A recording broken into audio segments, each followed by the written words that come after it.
هذا سؤالك. شوف، سئلوا احد العلماء من الشيعه، زعماء الحوزه عندنا سئلوا، يعني اقول لك هاي القصه عن نفس سؤالك وانت تحكم عليها. قالوا له ايه بقى؟ سئلوه فقالوا له سألوه لماذا أخفى الإمام؟ لماذا الله أخفى الإمام؟ فجاب لهم قصة حتى يقربنا، الأمثال تضرب ولا تقاس.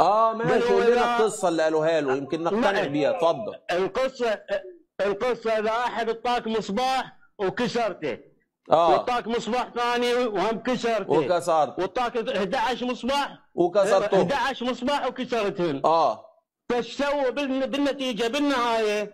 احتفظ بالمصباح حتى يحافظ عليه من تحتاجه الامه لاكمال الدين يظهر لك. صح، انت كلامك يعني صح. سؤال كل سهل، يمكن صح، يمكن يوصل لعقلك لو لا. صح. جميل، كلامك جميل. بس هنا في حاجه جميل، اسمعني بس الاخر. هنا في حاجه طرقت في عقلي، لفت في بالي، عملت لي دوشه في دماغي، جابت لي صداع. يا الله، صار عندك عقل. يا الله، جميل، تمام، جميل قوي. هو مش في انبياء؟ هو احنا نريدك ترجع للعقل، نريدك ترجع للعقل للاخر بس. اسمعني، هو مش في انبياء ورسل قتلوا وكثير كمان؟ كثير. طبعا يعتبر اللي اتقتلوا دول هم المصابيح والائمه المصابيح. اسمعني للاخر بقى يا اخي.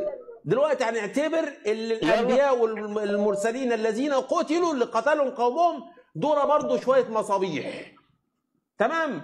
اكيد. فلماذا الله عز وجل اتى من بعدين برسل تانيين؟ ليه ما اخفاش الرسل الباقيين؟